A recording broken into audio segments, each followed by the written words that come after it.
Bismillah, alhamdulillah, wassalatu wassalamu ala rasulillah wa ala alihi wa sahbihi wa man walah amma ba'd. My dear brothers and sisters, assalamu alaikum wa rahmatullahi wa barakatuh. I want to share an interesting story with you guys from my times in Medina.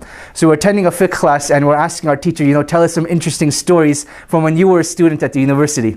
And he tells us that when he was a student at the university, and Sheikh bin Baz rahimahullah, he was the vice chancellor of the university, there was a jinn that was actually studying inside the university. And how did they discover this?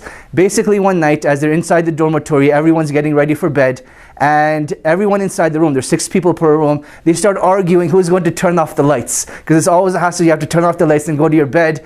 They started complaining, arguing, you do it, you do it, you do it, till this one guy, he got so frustrated and said, all of you keep quiet, I'll do it. And from his bed, he stretched out his arm like 20 feet and he turned off the light.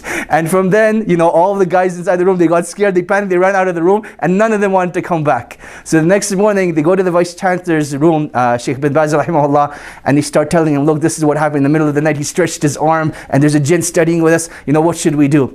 So Sheikh bin Baz rahimahullah, he calls him into the office and he says, look, there's an allegation against you that you're a jinn. Is this actually true? And the jinn actually responds, yes, this is true.